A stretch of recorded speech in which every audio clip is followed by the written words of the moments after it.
Rabahuna Asha se putrayor mahyam Makrudhad Brahmanad Prabho Ditir Uvacha Vadam Bhagavata Sakshat Sunabhodarabahuna Asha se putrayor mahyam Makrudad Brahmanad Prabho Vadam Bhagavata Sakshat Sunabodharabahuna Asha se putrayor mahyam Makrudad Brahmanad Prabho. Everyone can chant. दितिरुवाच वधं भगवता साक्षात् सुनाभोदारबाहुना आशासे पुत्रयोर्मह्यं मा क्रुधात् ब्राह्मणात् प्रभो। हरे कृष्ण। दितिरुवाच बधं भगवता साक्षात् सुनाबोधारा बाहुना यशासे पुत्रर्मायं न क्रुद्धात् ब्राह्मणात् प्रभो। हरे Krishna.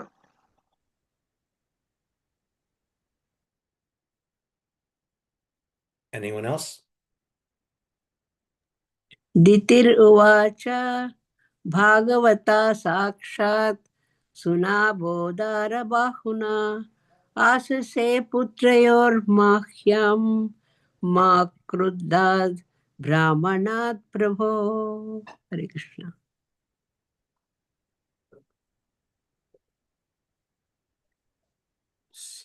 Okay, word for word translation.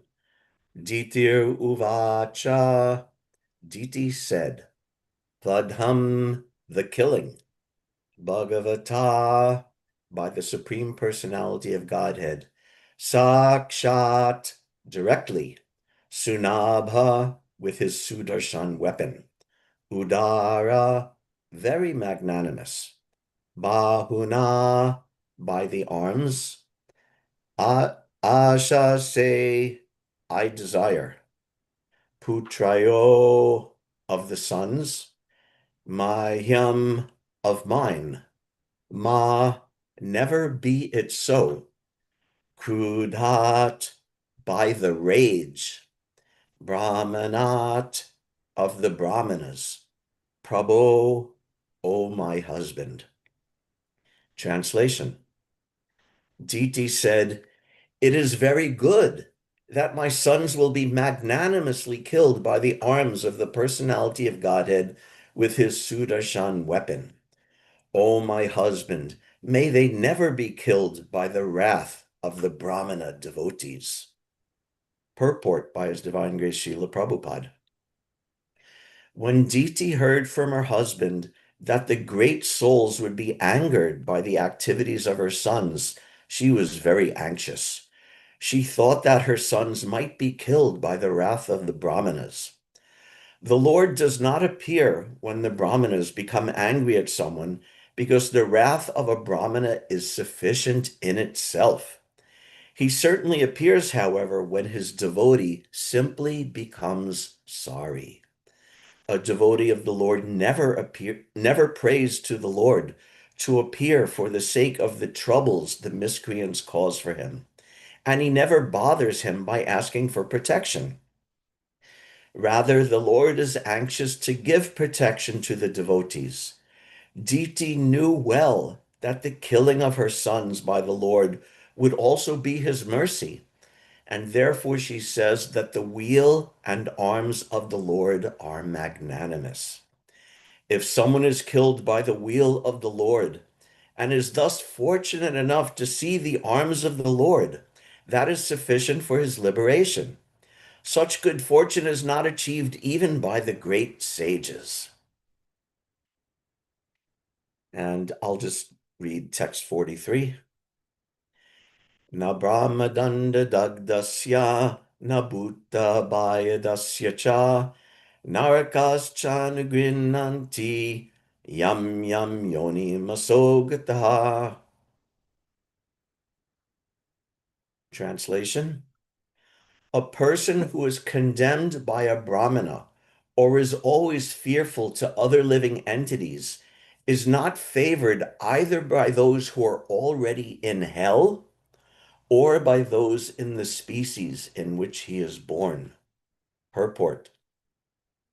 A practical example of a condemned species of life is the dog. Dogs are so condemned that they never show any sympathy to their contemporaries. Text 42 again. Ditiruvacha vadam bhagavata sakshad sunabodhara bahuna ashase putrayor mahyam makrudad brahmanad prabho. Diti said, "It is very good that my sons will be magnanimously killed by the arms of the personality of Godhead with his Sudarshan weapon. O my husband, may they never be killed by the wrath of the Brahmana devotees." And 43 once more. Na brahmadanda dagdasya na bhutta dasya cha narakas chanugrinanti yam yam yoni masogataha. A person who is condemned by a brahmana or is always fearful to other living entities is not favored either by those who are already in hell or by those in the species in which he is born. Namo Om Vishnu Padaya Krishna Prasthaya Bhutale Srimate Bhaktivedanta Swami Niti Namine Namaste Saraswati Devi Gauravani Pracharine Nirvishesha Shunyavadi Paschata Deshatarine. Another very interesting, even shocking or surprising point and activities here. Diti, in the various places in the Shastra in which she appears, Diti is not presented very well. She's harassing her husband, her senses are out of control. She tries to kill Indra and the demigods. She's overprotective of her evil demoniac Daitya children and is making various kinds of machinations to support them and to defeat the demigods. She's envious of her sister Aditi. So she's not presented very well in general. But here we see that despite that, she's no fool either. She understands actually a lot. And we can see she understands that a little bit of the risks of offending the great devotees and the benefits of being killed by the Supreme Personality of Godhead. And that's not nothing. That's a big thing to understand, actually. Going back a couple of texts to text 40, when Lord Shiva is telling her, he says, Kopiteshu Mahatmasu, that the activities of these two sons of her would enrage the Mahatmas, the great souls, the great devotees. That those great souls would be enraged by the activities of her sons. And despite, whatever attachments or whatever Diti has, she understood that this frightened her very much because she knows that when you enrage the great souls, then your position is very bad, that a reaction is going to come. So she was very scared about that happening. Then in the next text, she heard, this is text 41, that Bhagava Loka Bhavana Hani Syatya Yaso, that Bhagavan, the Supreme Personality of Godhead, who is Loka Bhavana, the protector, the well-wisher of all people and the whole world, Hani Syatya Yasu, he will kill her sons. Avatir Yasud is the same root as avatar, that the Supreme Personality of Godhead will himself personally descend and kill her sons. So Lord Shiva is telling her that Uh, yes, he'll enrage the brahmanas, and great souls and devotees, which is very risky. But the one who will kill your son is going to be directly the Supreme Personality of Godhead himself. Uh, and killed how? Vadam Bhagavata. Oh no, I'm sorry. Yes, Vadam Bhagavata Sakshad Sunabodhara Bahunan, today's verse. That Vadam Bhagavata Sakshad, again reiterating that her sons will be killed directly, Sakshad, directly by the Supreme Personality of Godhead. Sakshad means that the demons will be killed directly, personally by Varaha. And it also means Sakshad also means that Varaha is directly the Supreme Personality of Godhead himself. And Vada means killing. So he'll be killed by the Lord directly. Killed how? Sunabodhara Bahuna. Sunaba means the chakra weapon. Sunaba Udara Bahuna. Udara Bahuna means his hands, his arms are so magnanimous. But with those magnanimous arms and the magnanimous Sudarshan chakra, she's going to kill her sons are going to be killed. Now, you wouldn't normally say that. A normal person wouldn't say that the killer of their children is magnanimous. But at least this much is understood uh, that the Supreme Personality will kill my sons, and he's very magnanimous in doing that. And Asha say, Putrayor Mayam. Asha say, we know this word Asha means hope. There's like the symptom of Bhava is Ashabandha, great hope, firm hope, hope against hope. So Asha say, Putrayor Mayam, Putrayor Mayam, Asha say, I hope, I pray, I'm wishing that my sons, Putrayor Mayam, Ma Krudad Brahmanad Prabho, that they will not be killed by the rage of the Brahmanas. And Prabhupada explains that in the purport, that when the rage of the brahmanas or the rage of the devotees, or not even their rage, but any offense committed against them, even if they're not feeling rage, is going to come back very hard on the offender. But if Krishna himself comes, he's so magnanimous that when he kills a demon, when he kills a person directly, that person will only be benefited. Specifically, generally, it's described that those who are killed by Krishna directly will attain liberation, some kind of liberation.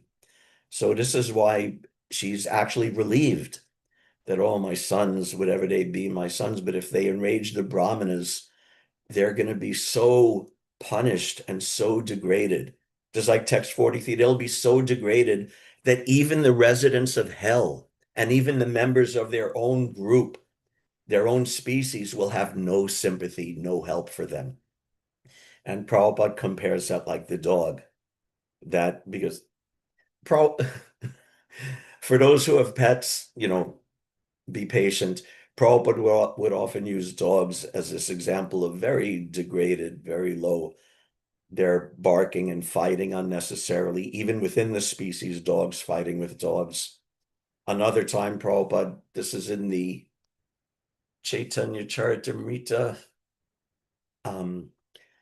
Prabhupada's talking again. Let me see if I might be able to find that reference. Let's see about dogs. Yeah, Chaitanya Charitamrita, Adi Leela in the 10th canto. The verse is, let me repeatedly offer my respectful obeisances unto the bee-like devotees who always taste the honey of the lotus feet of Lord Chaitanya Mahaprabhu. If even a doggish non-devotee somehow takes shelter of such devotees, he enjoys the aroma of the lotus flowers. So the verse is saying that even someone's doggish, that's okay, you're doggish, whatever, I'm doggish. But if I can take shelter of the lotus feet of Mahaprabhu, I can also relish what the devotees are relishing. But in the purport, he explains, the example of a dog is very significant in this connection. A dog naturally does not become a devotee at any time, But still, it is sometimes found that a dog of a devotee gradually becomes a devotee also. We have actually seen that a dog has no respect even for the tulsi plant. Indeed, a dog is especially inclined to pass urine on the tulsi plant. Therefore, the dog is the number one non-devotee. But Sri Chaitanya Mahaprabhu's Sankirtan movement is so strong that even a dog-like non-devotee can gradually become a devotee by the association of a devotee of Lord Chaitanya. So whatever faults a dog has, even the dogs and the doggish persons have an opportunity. Elsewhere, Prabhupada talks about the good qualities of the dog, its faithfulness and, subservience to its master and protecting the master. So much so that Bhaktivinoda Thakur praised that Vaishnava Thakur Tumara Kukur, that I want to become the dog of the Vaishnava. So anyone who has a pet dog, don't feel too bad about it. But this is the example here that someone who offends the great devotees are so condemned, and no one will support them and no one will protect them because of their great sins. But Diti, she's so relieved. Oh, at least my sons will be killed by the Supreme Personality of Godhead. Now we all know about this. Krishna killing the demons, and they often will get liberation. So I'm going to read a couple of little bits and pieces from Krishna book about that. First is Kamsa. Kamsa, although he has his own history over multiple births, he's not described as directly descending from Vaikuntha like Jai and Vijay. He's a demon. So he calls Krishna and Balaram and the Brijabasis to Mathura, and the whole wrestling match and Kuvalaya Pida and everything is arranged. And when all of that fails, Kamsa got so angry, he said, immediately kill these boys, kill Nanda and Vasudev. And I'm also going to kill my father, Ugrasen. And it described this as Krishna book. When Kamsa spoke in this way, Lord Krishna became very angry with him. And within a second, he jumped onto the high dais of King Kamsa. And this is a case. What is Kamsa doing? He's offending the great souls. Ugrasen, Nanda, Vasudev, right? So this is what's coming for him. He jumped onto the high dais of King Kamsa. Kamsa was prepared for Krishna's attack, for he knew from the beginning that Krishna was to be the supreme cause of his death. Kamsa immediately unsheathed his sword and prepared to answer the challenge of Krishna with sword and shield. As Kamsa wielded his sword up and down, hither and thither, Lord Krishna, the Supreme Personality of Godhead, caught hold of him with great force. The Supreme Personality of Godhead, who is the shelter of the complete creation, and from whose lotus navel the whole creation is manifested, immediately knocked the crown from the head of Kamsa and grabbed his long hair in his hand. He then dragged Kamsa from his seat to the wrestling dais and threw him down. Then Krishna at once straddled his chest and began to strike him over and over again. And simply from the strokes of Krishna's fist, Kamsa lost his vital force. So Krishna personally killed this offensive demon who offended all of the Vaishnavas and all the Mahatmas. What was that word again?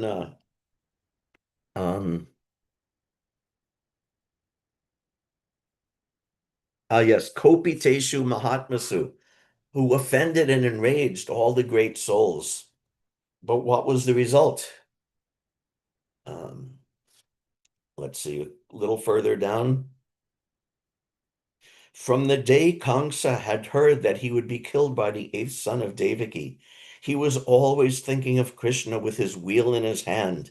And because he was very much afraid of his death, he was thinking of Krishna in that form 24 hours a day without stopping, even while eating, while walking, and while breathing. And naturally, he got the blessing of liberation. In the Bhagavad Gita, it is stated, Sada tadbhava bhavitaha. A person gets his next life according to the thoughts in which he is always absorbed. Kamsa was thinking of Krishna with his wheel, which means Narayan, who holds a wheel, conch shell, lotus flower, and club. According to the opinion of authorities, Kamsa attained Sarupya Mukti after death. That is to say, he attained the same form as Narayan. A little further down, even an enemy killed by Krishna gets liberation and is placed in the impersonal Brahmajyoti. Since the Supreme Personality of Godhead is all good, anyone thinking of him, either as an enemy or as a friend, gets liberation. So here, Krishna is all good, or Sunaba Udara, he's all merciful, as we heard today. So therefore, Kamsa got liberation despite being such a demon, because he was thinking of Krishna constantly, and because he was directly killed by the hand of Krishna.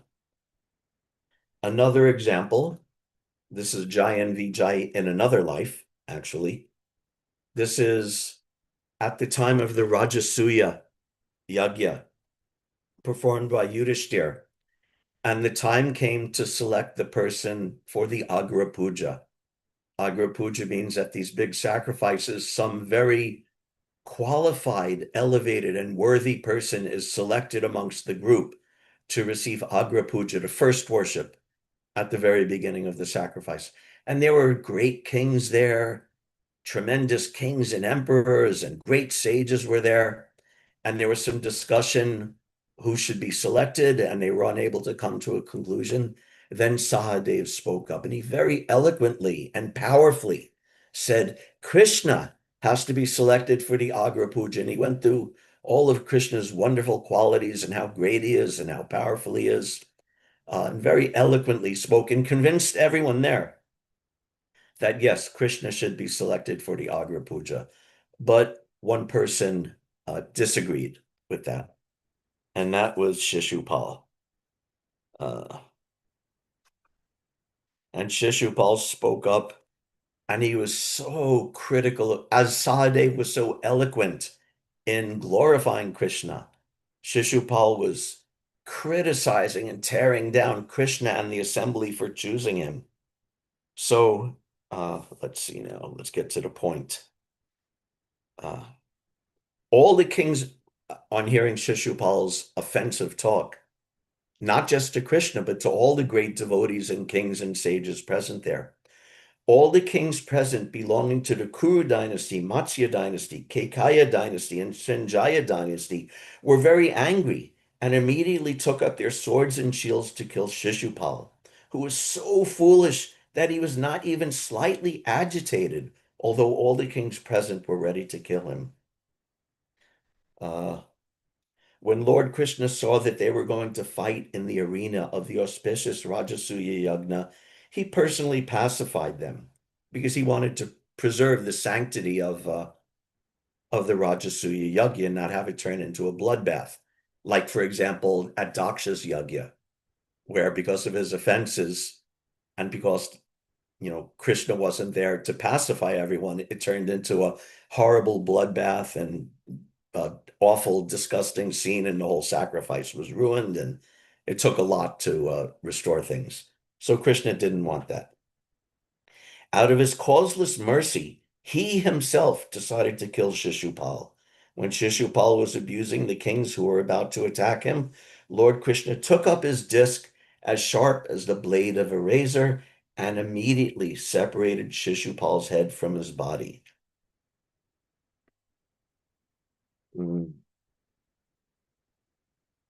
Then the fortunate Shishupal's spirit soul immediately merged into the body of Lord Krishna in the presence of all, exactly as a burning meteor falls to the surface of the globe. The merging of Shishupal's soul into the transcendental body of Krishna reminds us of the story of Jayan Vijay, who fell to the material world from the Vaikuntha planets upon being cursed by the four Kumaras. For their return to the Vaikuntha world, it was arranged that both Jai and Vijay, for 3 consecutive births, would act as deadly enemies of the Lord, and that at the end of these lives, they would return to the Vaikuntha world and serve the Lord as his associates. Although Shishupal acted as the enemy of Krishna, he was not for a single moment out of Krishna consciousness. He was always absorbed in thought of Krishna, and thus he got the salvation of the Sayujya Mukti, merging into the existence of the Supreme, and in case anyone's wondering, and was finally reinstated in his original position of personal service. So those who are killed directly by the Supreme Personality of Godhead are so fortunate, both because in that hatred, they're always thinking of Krishna 24 hours a day. Even though it's not pure devotional service, still they're thinking of Krishna. Uh, and the result is glorious for them. They get liberation, some kind of liberation, Sayujya, Sarupya. Occasionally, even like the case of Putana, they actually get elevated to the spiritual world to take part in Krishna's pastimes. But some benefit, great benefit is there for such persons. And the final evidence of that, I thought this was a nice synchronicity here in Alachua. They're also in the morning class doing the third canto, but they're 5 chapters ahead of here. And just a couple of days, we came upon this verse in this Alachua morning class. This is describing after the actual killing of Hiranyaksha by Lord Varaha. This is third canto, 19th chapter, text 27. Aja, Brahma, and others arrived on, this is, the demon has been killed and he's lying on the ground. Brahma and others arrived on the spot to see the fearfully tusked demon lying on the ground, biting his lip. The glow of his face was as yet unfaded, and Brahma admiringly said, "Oh, who could meet such a blessed death?" So it's significant, and Prabhupada explains the significance in the purport, that although he was dead, his effulgence, his glory, his everything about him was unfaded because he was killed by the Lord. Normally, when you're dead, your effulgence, the life goes out of the eyes, the life goes out of everything. But here, because he was touched by the Sunabudara Bahunam, because he was touched by the merciful weapon and the merciful arms of the Lord, even dead, his glories were unfaded. From that purport, although the demon was dead, his bodily luster was unfaded. This is very peculiar, because when a man or animal is dead, the body immediately becomes pale, the luster gradually fades, and decomposition takes place. But here, although Hiranyaksha lay dead, his bodily luster was unfaded, because the Lord, the Supreme Spirit, was touching his body. One's bodily luster remains fresh only as long as the spirit soul is present. Although the demon's soul had departed his body, the Supreme Spirit touched the body, and therefore his bodily luster did not fade. So Diti is quite right and quite intelligent in understanding this, that at least my son's not being killed simply by the curses of the Brahmanas or the sages, like who was that, King Vena, killed by the high-sounding words of the Brahmanas. And King Vena, we don't know anything about his future, or I don't know anything about it, but he was not killed directly by the Lord, so we can understand that his future was not very good.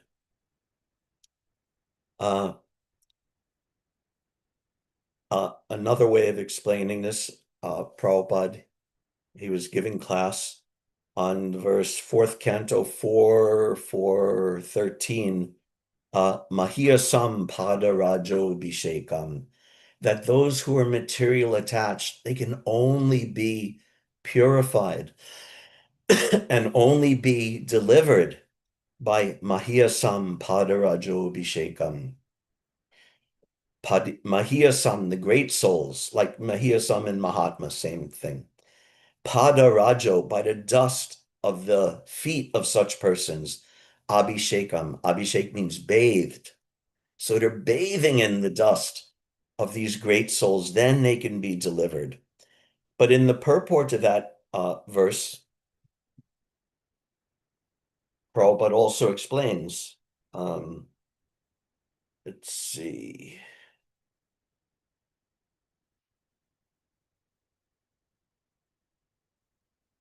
Oh, no, actually, it's in the purport to a different verse, but he quotes this verse.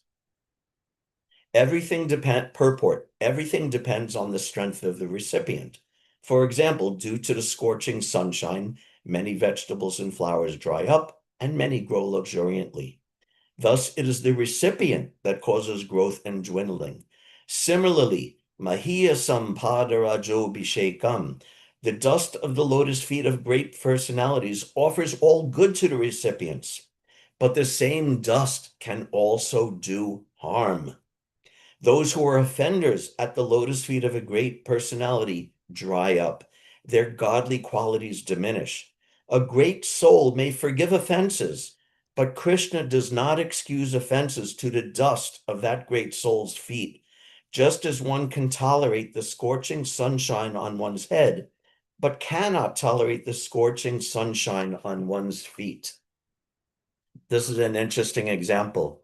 When it's 100 degrees out and you have to go out in the sun beating down on your head is certainly very uncomfortable and very painful. But but if you actually have to walk barefoot in the sand or on the asphalt, it, it's actually impossible when it gets that hot. That literally burns your feet. So Krishna can tolerate an offense to himself, just like the story with Bhrigu Muni. The sages said, "Who is the Supreme Lord? Who's the supreme of the three guna avatars?" And they discussed and they said, well, the supreme must be the one who is the most tolerant. That was their metric. So they sent Bhrigu Muni to test. And he first went to Lord Brahma, his father. And when he went to Lord Brahma, he didn't say anything or do anything wrong, but he failed to offer proper respects and obeisances. And Lord Brahma became very angry. And he was about to destroy Bhrigu Muni, but somehow he restrained himself by his intelligence. So that means Bhrigu Muni offended Brahma within his mind. And Brahma became angry. So he said, oh, he's not that tolerant, not so tolerant. Then he went to his brother, Lord Shiva. So he approached, and of course, Lord Shiva's brother. So when brothers meet, they're happy to see each other, they embrace, they hug each other. And when Lord Shiva came to embrace Bhrigu Muni said, oh, don't embrace me. Your body is so contaminated. You're always associating with, just like we heard a couple of weeks ago, Lord Shiva is always associating with these ghosts and hobgoblins and demons and Mayavadis and all these objectionable people. And your body is covered with ashes from the burning ghat. Please don't touch me. Don't contaminate me with your touch.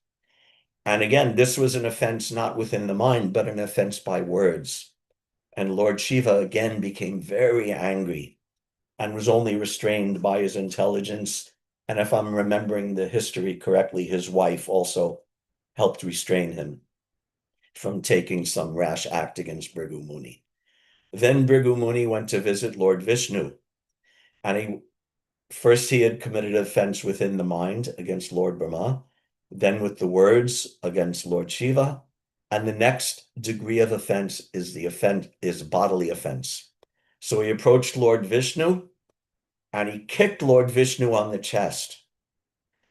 And of the offenses, the bodily offense is worse. Someone may neglect us. Okay, we could get mad.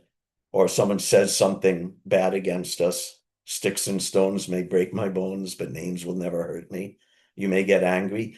But if someone physically offends, physically attacks you, that's the most severe.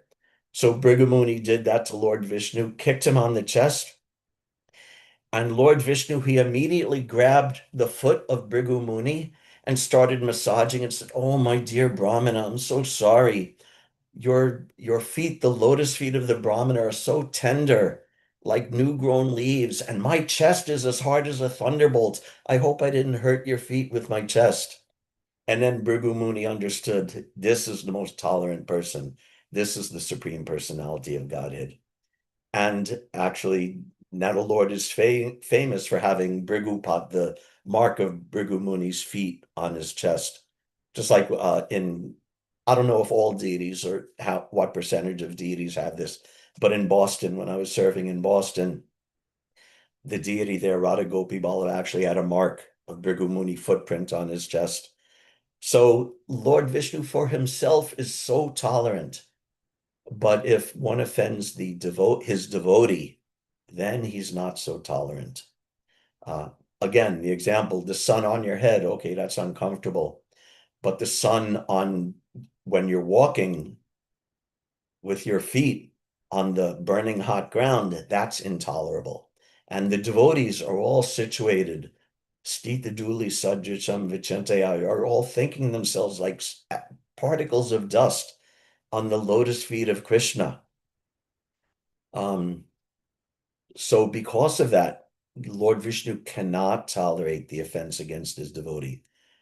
The famous story of Ambarish and Durvasa is there, that Durvasa Muni offended Ambarish. And even Ambarish, he took no offense personally. He had no issues.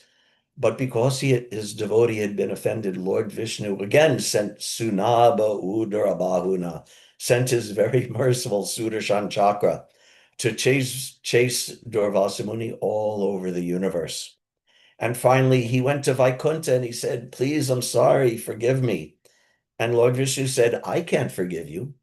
You could only be forgiven if you beg forgiveness from the devotee, from my devotee, and specifically from the devotee whom you offended, Ambarish Maharaj. Then you can be forgiven."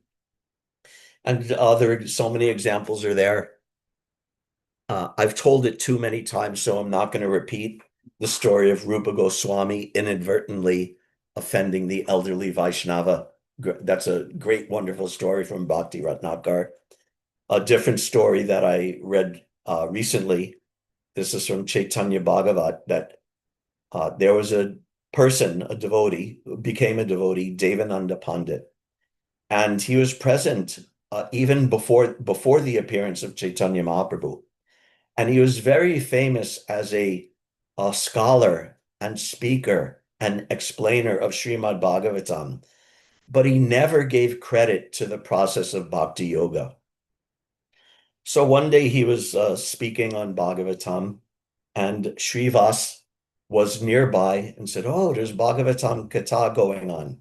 So he went to hear, and he sat down, and Devananda Pandit recited one verse from Bhagavatam.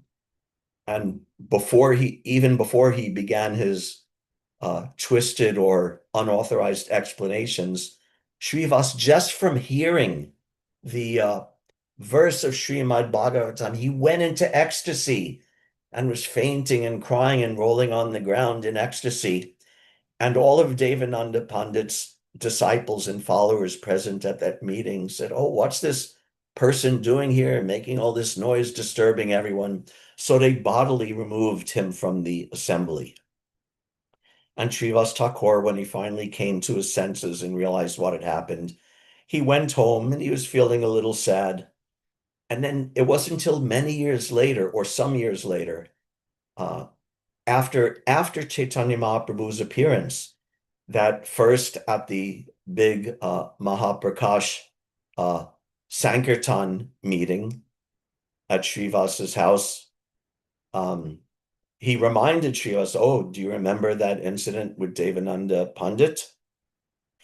And then even years later, after Chaitanya Mahaprabhu took sannyas, and he met this Devananda Pandit, and he started criticizing him. "You're bogus, bogus Bhagavatam reciter. You'll never discuss anything of bhakti, just your useless, dry scholarship," and criticizing him so heavily, so much criticizing him. And even then, Devananda Pandit's mind didn't change, even being directly criticized by the Lord. And it wasn't until some years after that that in his village, uh, a big Sankirtan party was arranged. And one we've heard of the devotee Vakreshwar Pandit, who is a very important devotee and great singer and dancer, especially famous as a dancer in the Sankirtan party. And Devananda Pandit heard the chanting and saw him dancing and was so captivated by Vakreshwar Pandit's dancing that when the Vakreshwar Pandit collapsed in ecstasy, Devananda actually, embraced him and held him up and supported him and wiped the dust off of him. And from that point, his mind began changing. And gradually, it didn't happen immediately, but gradually, he understood his offense and actually ended up becoming a very great devotee, an important devotee of Mahaprabhu. So it actually took decades for him to transition. And he begged forgiveness of Mahaprabhu, but only when he begged forgiveness of Srivas was his offense fully negated. So this is part of the point of this. Not Krishna's not going to personally come and kill us. We're neither a big enough well, I'll speak for myself. I'm not a big enough devotee for Krishna to come and save me personally, and I'm not a big enough demon for him to personally come and kill me. I'm somewhere in the middle. Uh, not like a riven cloud with no position, but in the middle between those extremes.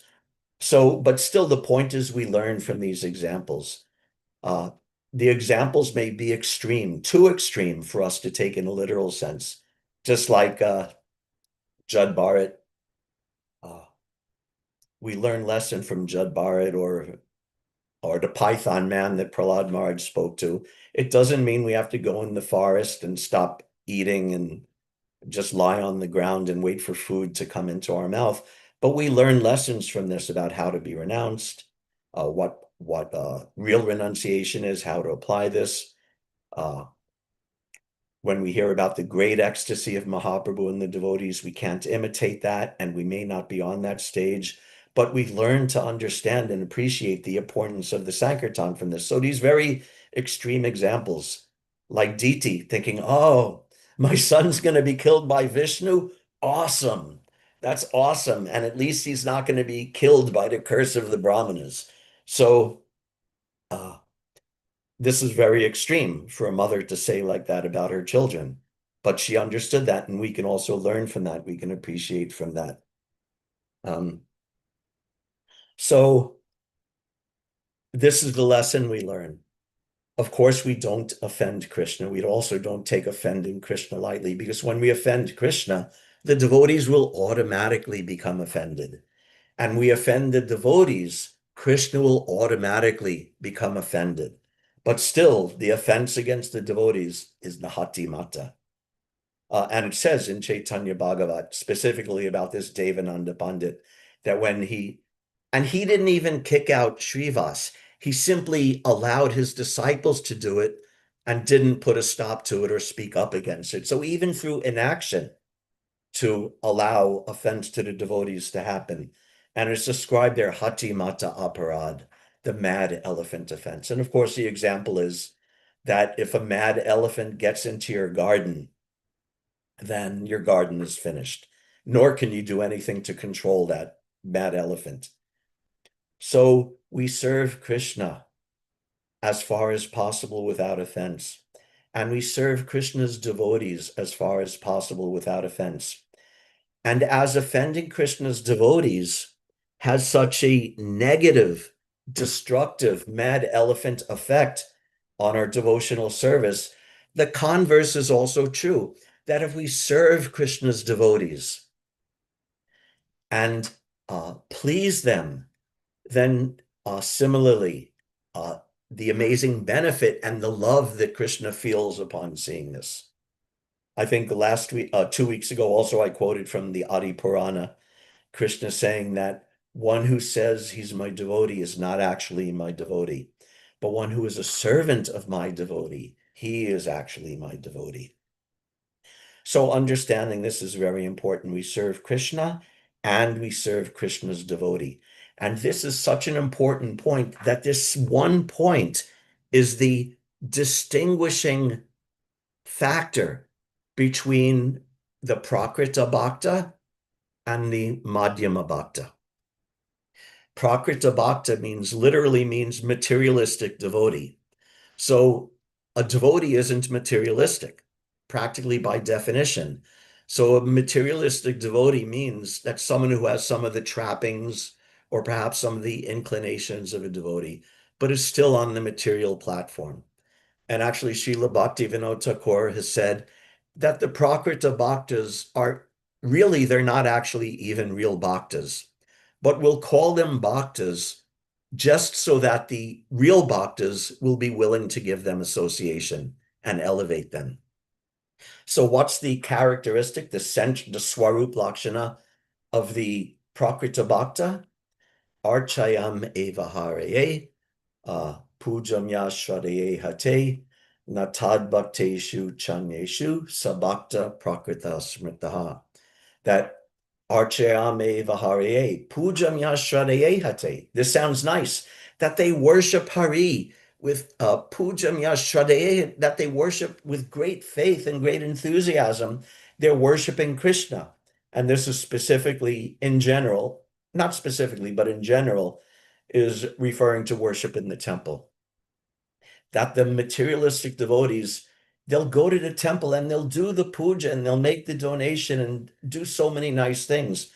But Archayame Vaharaye Pujam Yashari Natad Bhakteshu Chanyeshu. But they don't understand how to respect the devotees. They're respecting Krishna, seemingly, but they don't understand the position of the devotees and they don't know how to respect the devotees. This is the defining characteristic of the materialistic devotee. So that's how important this is. And compared with the Madhyama devotees, uh, uh, the verse is escaping me, but that the Madhyama devotees, they offer their love, prema maitri kripopeksha. They know how to respect all living entities. They respect Krishna by prema, by offering their love and service and dedication to Krishna. They make friendship. They have relationships, loving relationships with the devotees. Those who are innocent, they preach to them and help them and be merciful, just as Krishna is merciful with his Sunabudara Bahunam, with his merciful arms and his merciful Sudarshan Chakra. The devotees are merciful to these persons by giving them books, by giving them knowledge, by giving them prasad, by giving them encouragement and opportunity to serve in devotional service. And those who are simply too demoniac, the out and out demons. Krishna could come and kill them, but devotees, general principle is they neglect them. So this is such a difference. And like I said, it's the key, it's actually the defining difference between the materialistic and the actual fixed up devotee, the Madhyamadikari, that the Kanishta, the Prakrita materialistic bhakta, doesn't know how to respect or relate with the devotees, even though he's seemingly worshiping Krishna. But the Madhyama devotees know how to worship Krishna and how to serve and have loving relationship with the devotees. And when those things are combined, then devotional service is very fruitful.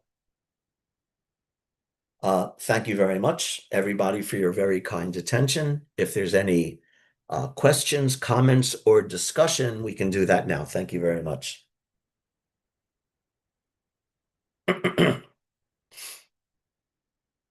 Vishnu Gita Prabhu. Krishna, thank you. Hare Acharya Krishna, Prabhu. thank you. One little detail.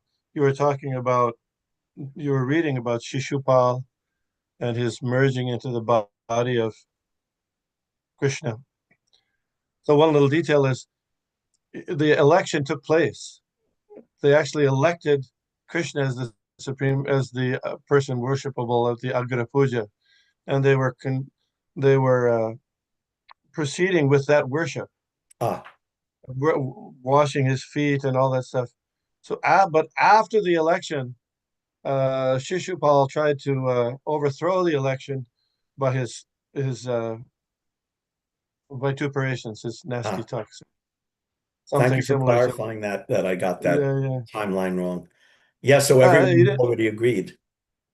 yeah, yeah. The election had taken place. It was Okay. approved, and then someone tried to overthrow the election. And anyway, and one point also is that in this number of verses, it's identified that deity was really the person who made the mistake, by approaching her husband and all. And Srila Prabhupada makes the point that Kashyapa wasn't very strong. So Right. why isn't it equally Kashyapa's fault? You follow? Yeah, I do follow. Uh, I'm I cannot, you know, divide the blame, but the point is both points are valid. DT is especially responsible because it was her insistence, but Kashyap is also responsible because he did not stand strong against it. So how to exactly divide that up? Is it exactly 50-50 responsibility, or does the instigator get more responsibility? I think there's something be said for both sides of it. And also, I don't want to get political or anything, but in a patriarchal society, the blame is more often going to fall in greater proportion on the woman. Just like uh,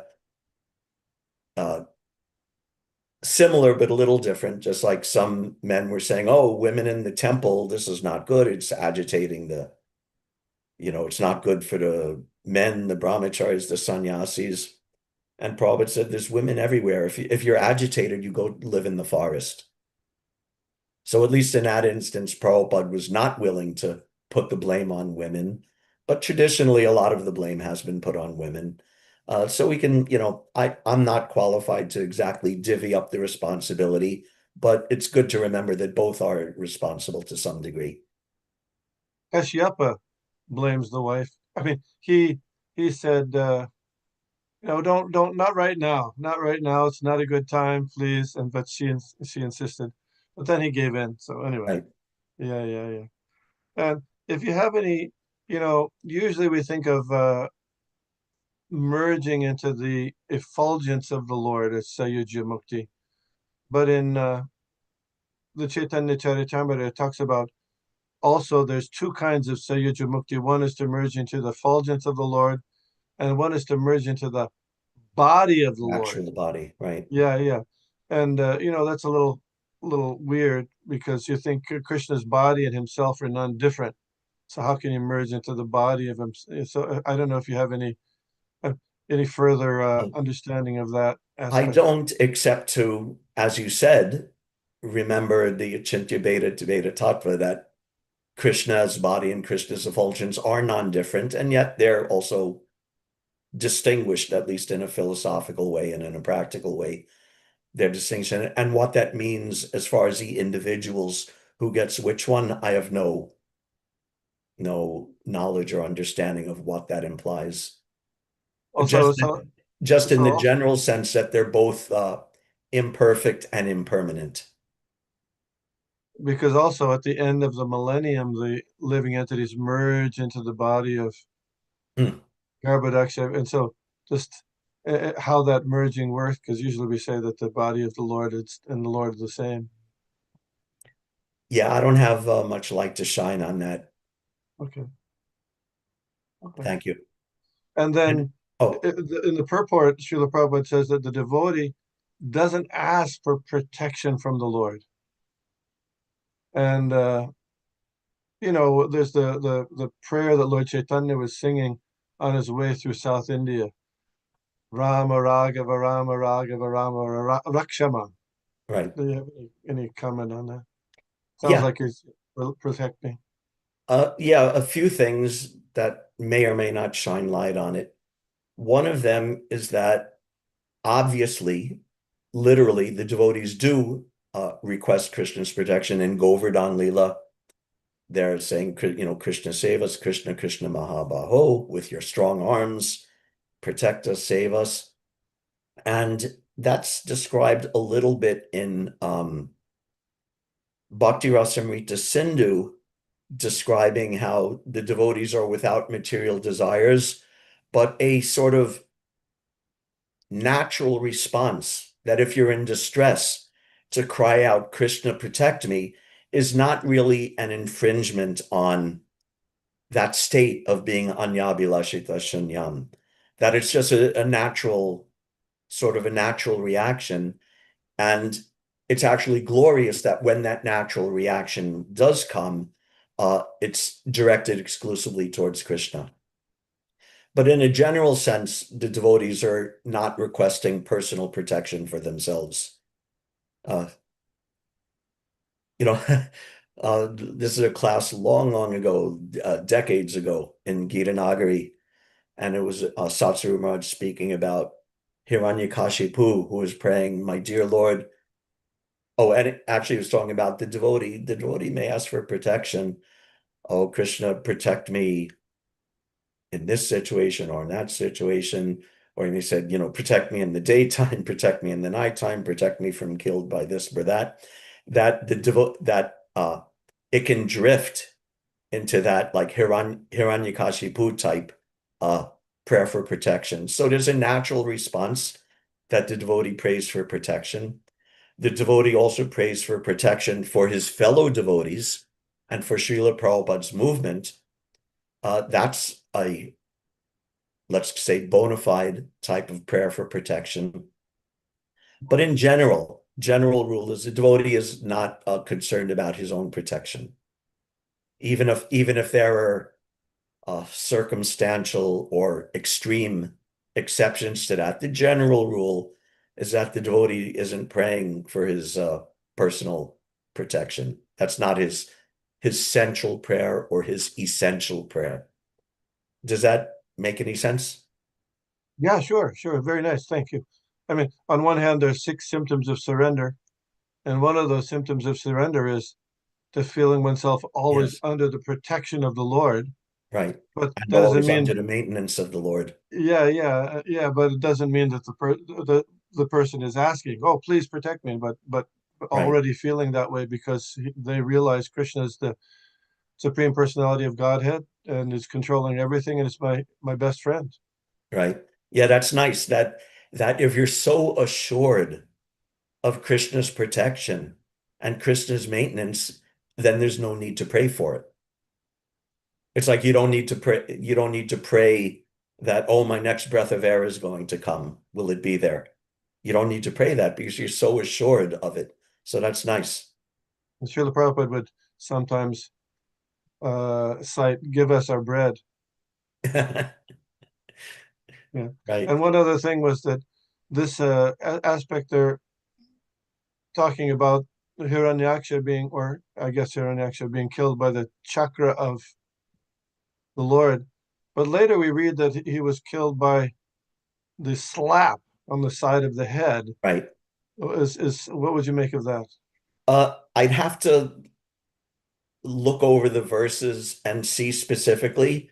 So I don't know for sure unless it's one of those things where the multiple killings of or the multiple appearances of Varaha and what happens in different occasions. So I don't have an answer for that offhand. Okay. Yeah. Thank you. But after class, I'm going to look up the verses and see specifically how the killing is described and if there's any hints there in that. Thank you. Thank you. Anything else? Question or comment? Yes, Drona Prabhu. Thank you, Acharya Prabhu, for a really nice class. A question about, so Shishupal, he merged into the body of the Lord. So if so, how would you understand this in terms of them being incarnations of Jai and Vijay? Does Yeah. that mean that so this was their last birth in this world? Um, but they eventually return back to their original positions of Jai and Vijay, of having, I guess, the same bodily forms of the Yes, Lord and living in the same uh, planet as the Lord. yes. Uh, as far as that's why I read that, let's see. Although Shishupal, this is from Krishna book again. Although Shishupal acted as an enemy of Krishna, he was not for a single moment out of Krishna consciousness. Blah, blah, blah, blah, blah. He was always absorbed in thought of Krishna, and thus he first got the salvation of Sayujya Mukti, merging into the existence of the Supreme, and was finally reinstated in his original position of personal service. So the actual, I can't comment to the actual uh, progression of events or the mechanics of what happened, but for maybe because of the uh, demoniac activities, that spending at least some time in Sayujya before being reinstated was part of the process. Why or how exactly that happened, I don't know. Does that help at all? Yeah, no, it's good. Yeah, no, Yeah. it's good to know that he went back to Yeah, got his that's why I added that one sentence there. sense. Prabhupada does say that he did go on to be reinstated in his position. So why or how exactly that happened, I'm not sure. But yeah, it was a step along the way, you could say. Thank you. You're welcome, Hare Krishna. Yes. Yes, Mother Vindhyavali, please. Prabhu, is that the sloka you're saying, the Aradhanam Sarvesham, Vishnur Aradhanam Param, Tasmat Paratram Devi, Yeah, Adhenam yes, Samachin. another nice Padma evidence. Puran, from Padma Purana. Yeah, very good evidence. Very nice verse that the best worship is the worship of Vishnu, but even better Yeah, is the worship of Vaishnava, the Vaishnavas. Vaishnavas. Uh, and of course, we could also flip that over. The other way is that uh, the worst offense is the offense against the Supreme Personality of Godhead, but Yeah. even worse is the offense against the devotees. So we can take the negative side of it as well. Yeah, And that's one more thing, I heard one story from Venkateswara, Lord Venkateswara's thing. This Brahmani, when he hit the chest of Vishnu, Lakshmi gets offended. yeah, She says, you may not be feeling anything, but you know that she hit on your chest. I am there, and yeah, she just leaves him and she goes. There was a story. I don't know how far it is right. And Lakshmi goes to earth, and then Vishnu comes behind her, looking for her.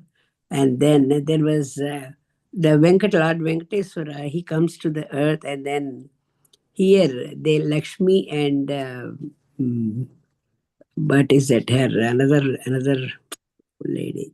They both fight, and Hmm. then Vishnu tries to solve the problem, but he cannot. And then he becomes a statue. That's where the Lord Venkateswara in Tirupati, he is the Oh, original statue. That's what they say. okay. Yeah, I hadn't heard that. But Yeah. yeah, that's a good point that Lord Vishnu himself didn't take offense, but Lakshmi But did. she got Yeah. And therefore, and I think Prabhupada said that's why, therefore, because of that, the Brahmanas are always poor because yeah, I did Lakshmi that. I is did. not very inclined. Yeah, she feels because you didn't have heard, Yeah. but I got offended, like Yeah. he told me. Yes. Or like in Mahaprabhu's pastimes, that Lord Nityananda was offended by uh, by Jagai and Madai, and even physically attacked. And Mahaprabhu was ready to kill them, but Nityananda, he was the merciful one. So that's actually kind of the opposite. Oh, That Krishna was ready to exact his vengeance on the person who hurt his devotee, but the devotee said, "No, no, be merciful to them. If you kill these rascals in Kali Yuga, you're gonna have to kill the whole planet because everyone is like that." So there's all sorts of nice interactions. And in one sense, like I'm saying, okay, if you offend the devotee, that's worse than offending Krishna. But actually, the whole interaction between Krishna and Krishna's devotees, Yeah. between pleasing Krishna and pleasing Krishna's devotees, or offending Krishna and offending Krishna's devotees, the whole it's even, you know, it's a little oversimplification even to just say, oh, offending the devotees is worse. It is, but there's Yeah. also such an It interaction is. of It love is. between the It is. devotees that in one sense, there's no distinction between offending Krishna.